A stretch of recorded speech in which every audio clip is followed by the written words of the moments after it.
Demonizing Vegetarianism, a direct attack on Hindu identity. Written by Rithi Agnihotri. The portrayal of vegetarianism as militant is part of a larger campaign to undermine Hindu practices and values in the global discourse. The recent controversy regarding the alleged use of animal fat in the ghee used for preparing prasadam at the Tirumala temple in Tirupati hardly received any coverage in Western media, with only the BBC making a brief mention of it. This lack of attention is partly due to the broader Hinduphobic framing that informs the Western media coverage of issues concerning India and Hindus. However, there's also a deeper reason behind this neglect. For Hindus, the presence of animal fat in food offerings made to the deity, which devotees later consume, is a grave violation, comparable to blasphemy, for lack of a better word. Yet, this sentiment carries little weight within the Abrahamic worldview that influences much of Western, and now even non-Western media. The idea of pure vegetarianism, or even vegetarianism as a principle, is not fully grasped or valued, making the concerns of Hindus around this issue seem trivial or irrelevant in Western eyes. This is why the adulteration of Tirupati prasadam lattice with animal fat hasn't sparked the outrage it should have. To the westernized gaze, which many Hindus have unfortunately internalized, it's seen as the natives getting worked up over nothing. Indian author Chetan Bhagat even took to social media to lecture Hindus, arguing that they should focus on issues like potholes, air pollution, and educational scams rather than prasadam purity. People like Bhagat, who embody the brown sepoy mindset, have absorbed the Western perspective to such an extent that they go out of their way to belittle Hindu concerns, often exceeding even the most blatant racists in their eagerness to stay in the spotlight. The broader takeaway from this controversy is that vegetarianism, deeply connected to Hindu values, has become a target of the global woke ecosystem. During Navratri, a 9-day Hindu festival dedicated to celebrating 9 forms of goddess Durga, during which many Hindus observe fasting, a mockery of vegetarians has become so normalized that it hardly raises an eyebrow. Imagine if such jokes were directed at those fasting for other religious rituals. They would never be deemed acceptable. But when it's about Hindu traditions, anything goes. As a result, vegetarians, seen as representatives of Hinduism, are increasingly shamed and demonized simply for choosing to be vegetarian. If you search the term militant vegetarianism, you'll be surprised by the sheer number of articles that appear, many of which harshly criticize vegetarianism and label vegetarians as extremists. In fact, as soon as you enter militant vegetarianism into Google, the AI promptly provides an overview, reinforcing this negative narrative. Militant vegetarianism is a social ideology that seeks to maintain traditional hierarchies and segregation in food consumption and can lead to violence. The Google AI overview doesn't stop there. It also lists various examples of militant vegetarianism, including the creation of vegetarian localities, beef ban, appropriation of animal compassion, whatever that means, citing environmental concerns as a reason for being vegetarian, denying office space to someone based on their vegetarian status, etc. The Google AI overview defining militant vegetarianism comes across as almost militant in itself, stripping vegetarian communities of their basic rights and publicly shaming and intimidating them. Would Google dare to create a similar AI overview for terms like militant halal practices or militant non-vegetarianism? Highly unlikely. So, what is it about vegetarians and vegetarianism that provokes such a reaction from the woke, leftist ecosystem?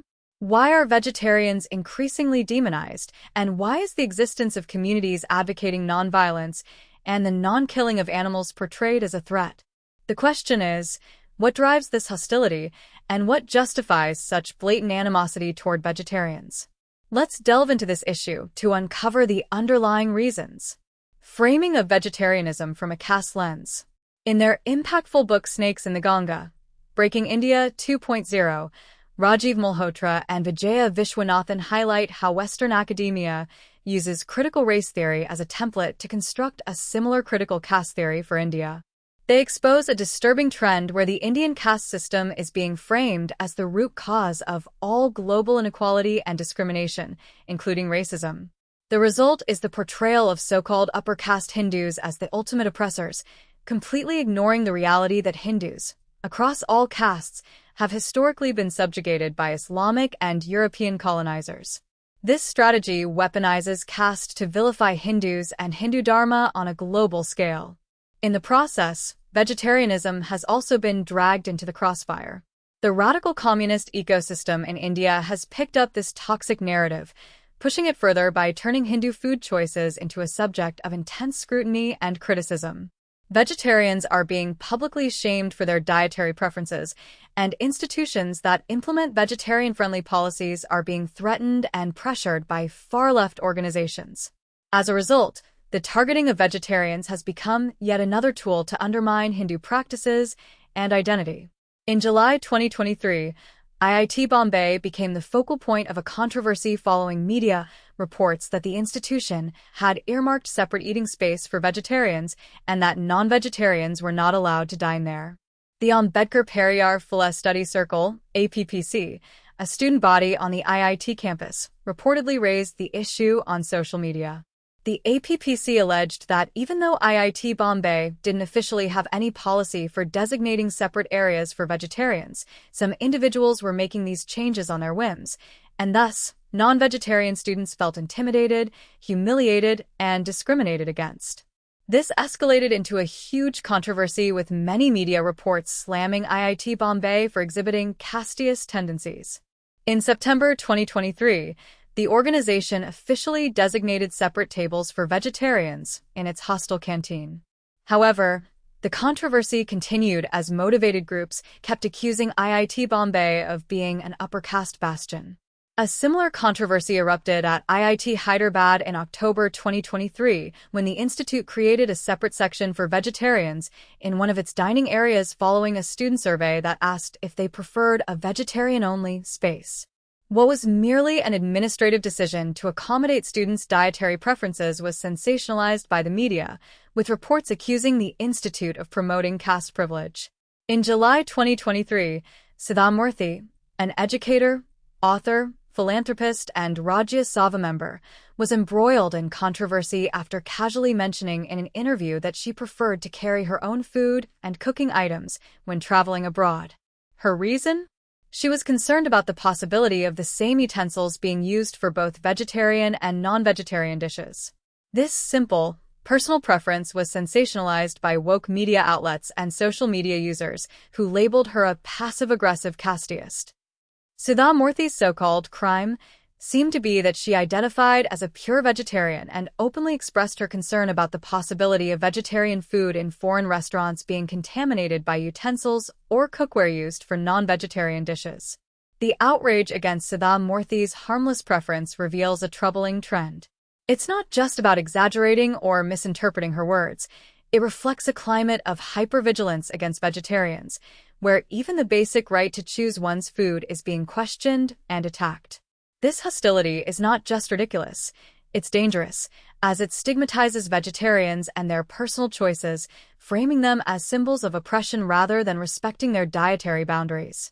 The kind of demonization and public shaming vegetarians are being subjected to reminds one of the famous spiral of silence theory of public opinion. The theory, in a nutshell, means that an individual's perception of the general wave of public opinion drastically impacts their willingness to express their views. If the individual notices that their opinion is unpopular overall, they will become conscious and would much rather stay silent. The woke ecosystem is hell-bent on making the mere idea of public expression of one's identity as a vegetarian such an unpopular and unwanted one that vegetarians, too, will eventually shrink into their personal space, scared of offending anyone by exercising their freedom of choice. It's not just a matter of silencing a vegetarian's right to freedom of expression. The very choice of being a vegetarian is being vehemently attacked from all quarters, making that scenario not very far-fetched when vegetarians will be forced to give up their food practices and eat meat. In October 2023, Suryakant Wagmore, sociology professor at IIT Bombay, drew a comparison between vegetarians and militants, terrorists, in the context of the debate surrounding the allocation of separate dining spaces for vegetarians at the institute. Wagmore reportedly wrote an op-ed for the Indian Express in which he attributed militant vegetarianism to the Hindu community, particularly the upper caste, who he claimed used vegetarianism as a form of caste privilege to uphold traditional values of hierarchy and segregation in food practices. Thus, the woke framing of vegetarianism through a caste lens targets the Hindu community, many of whom are pure vegetarians. The term pure vegetarian, in this context, simply means the practice of eating only vegetarian food that hasn't been brought into contact with non-vegetarian food items. But the woke lobby distorts the term by forcefully mapping caste discourse onto vegetarianism. Freedom of choice for all except vegetarians. We live in a time when freedom of choice is regarded as sacrosanct, as it should be. But, as with most things, this freedom of choice comes with a caveat. There is acute hypocrisy in the exercise for these matters, as such categories are selectively interpreted to over-include certain interest groups and exclude others. It's bizarre that the same lobby that takes the concept of freedom of choice to extreme levels while defending one's freedom to eat whatever they want, halal meat, or dress however they want, hijab, doesn't treat vegetarianism as a matter of choice. When it comes to vegetarianism, the whole logic is turned upside down, and being a vegetarian becomes an infringement on the other's right to eat non-vegetarian food. Let's be clear, most vegetarians who face trolling and attacks on social media aren't making any negative statements about non-vegetarian food or those who consume it. They may simply be celebrating vegetarianism, which is not a crime by any standard, sharing its health benefits, or explaining their reasons for choosing it. Yet, if we go by the Google AI overview of militant vegetarianism mentioned earlier, even a vegetarian speaking positively about their dietary choices is portrayed as discriminatory and oppressive. This is why aggressive attacks on exclusive services for vegetarians are becoming increasingly common. A prime example is the backlash against the food delivery app Zomato's all-vegetarian service launched in March 2024. The service catered specifically to pure vegetarian customers, offering a selection of restaurants that exclusively serve vegetarian food, ensuring zero risk of non-vegetarian contamination through shared pots, pans, or utensils. Zomato even introduced green uniforms for its vegetarian fleet to distinguish the service, replacing the usual red uniforms worn by its delivery personnel.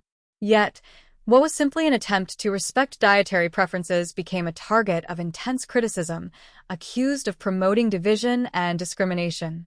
What began as a straightforward business decision by Zomato, based on customer feedback, quickly spiraled into a major controversy on social media. Woke netizens accused the company of promoting casteist, derogatory, and divisive attitudes simply because it established a separate delivery fleet for vegetarians. Left-leaning media outlets also jumped on the bandwagon, using the controversy to fuel their usual Hinduphobic, anti-vegetarian narratives. Ultimately, Zomato withdrew the green uniform feature for its vegetarian fleet. The international media eagerly seized the opportunity, spinning the rollback as a supposed victory against what they framed as the oppressive and militant nature of vegetarianism. The BBC ran a story titled Zomato, India food delivery app rolls back green uniform plan, reinforcing stereotypes of militant vegetarianism.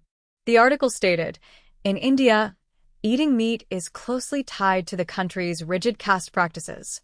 People who describe themselves as pure vegetarian often have separate vessels to cook and consume the food to ensure it does not interact with any form of meat, furthering misconceptions and pushing the narrative that vegetarianism is inherently linked to caste-based discrimination. While vegetarians are denied the basic freedom to discuss their food choices openly, woke non-vegetarians freely troll and demonize the practice on social media. A clear example occurred in June 2024, when Bollywood actress Swara Bhaskar took it upon herself to play the woke police, targeting a food blogger for her "proud to be vegetarian" post on X.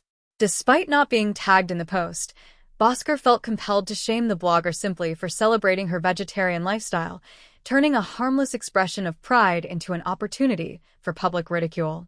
I am proud to be a vegetarian. My plate is free from tears, cruelty, and guilt, the blogger had written. In response, Bhaskar wrote, honestly, I don't understand this smug self-righteousness of vegetarians. Your entire diet is made up of denying the calf its mother's milk, forcibly impregnating cows, then separating them from their babies and stealing their milk. You eat root vegetables? That kills the whole plant. Please relax with the virtue signaling just because it's Bakr Eid. Social media is flooded with vile hatred and stereotypes targeting vegetarians. Misconceptions like vegetarian diets being protein deficient are widespread, and vegetarian food is frequently mocked. Staples like dal, rice, chapati, vegetables, and curd are unfairly linked to poverty, as if not eating meat is a sign of financial inability. Anti-vegetarian stereotypes are rampant online.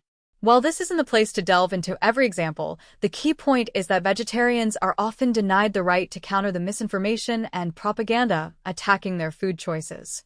If they speak up, they are instantly branded as militant vegetarians, stifling any attempt to defend themselves. Hindu Dharma, the ultimate target of the vegetarianism bashing lobby. It shouldn't come as a surprise that Hindu Dharma is the ultimate target of the vegetarianism bashing lobby. The deliberate framing of vegetarianism from the position of caste privilege reeks of anti-Hindu propaganda.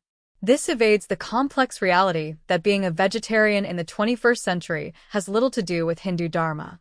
It's increasingly becoming a lifestyle choice. Many Hindus are non-vegetarians, while many non-Hindus practice vegetarianism. But the woke lobby seeks to target Hindus in the garb of keeping a check on so-called militant vegetarianism.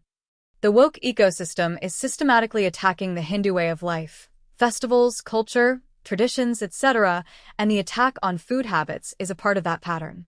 Hindu Dharma emphasizes the principles of ahimsa or nonviolence. As Dr.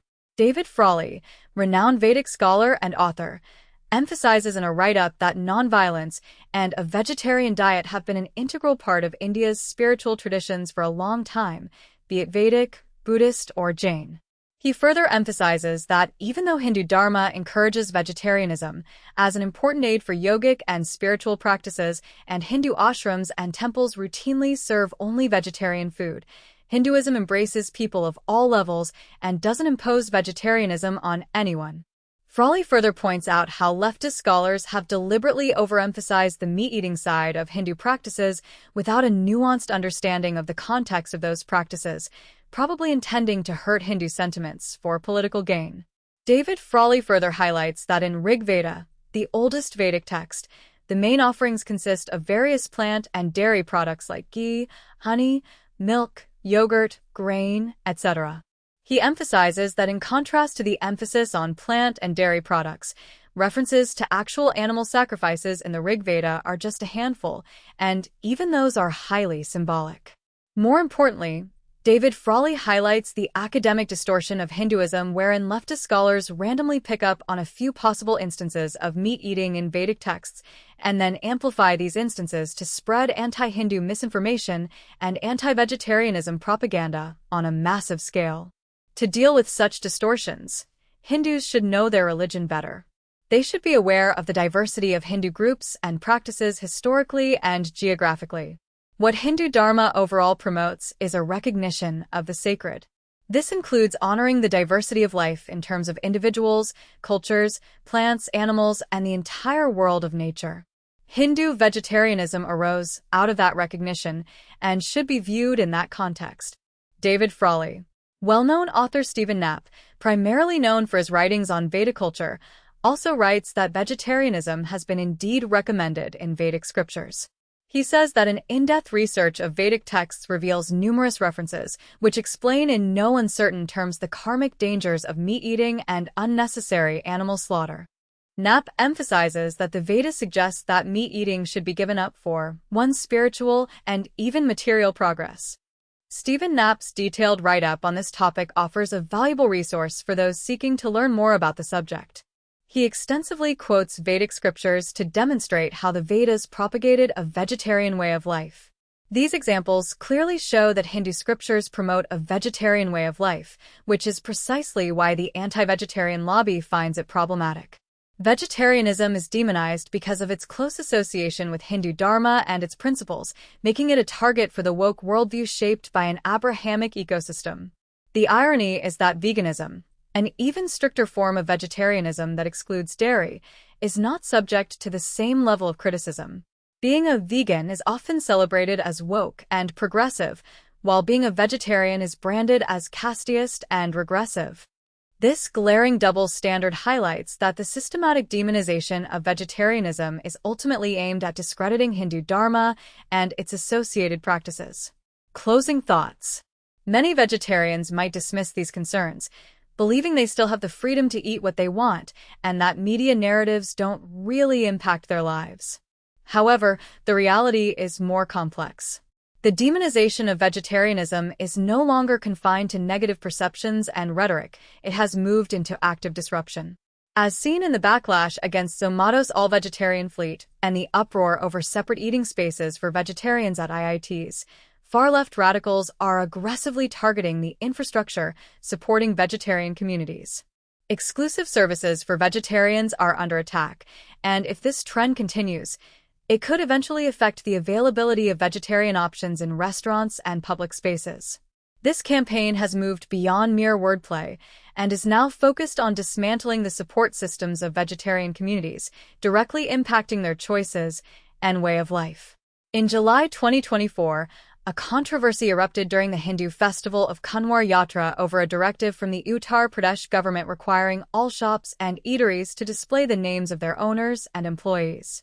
The decision was made in response to concerns from Hindu pilgrims about Muslim-owned restaurants using Hindu names while serving non-vegetarian dishes. Given that Kanwar Yatra pilgrims strictly adhere to a pure vegetarian diet, the directive aimed to ensure transparency for the devotees.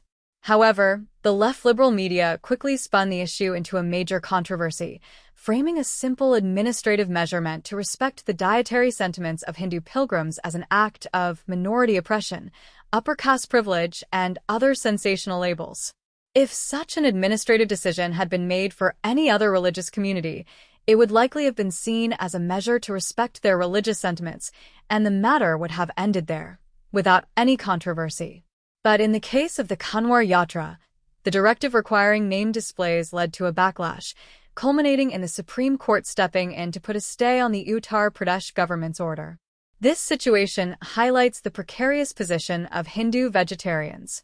It's time for Hindus to recognize that the attack on vegetarianism isn't just about food choices. It's a broader attack on Hindu Dharma, its culture, and its traditions. Hindus must wake up to the fact that defending vegetarianism is not just about dietary preferences, but about preserving their cultural and spiritual heritage.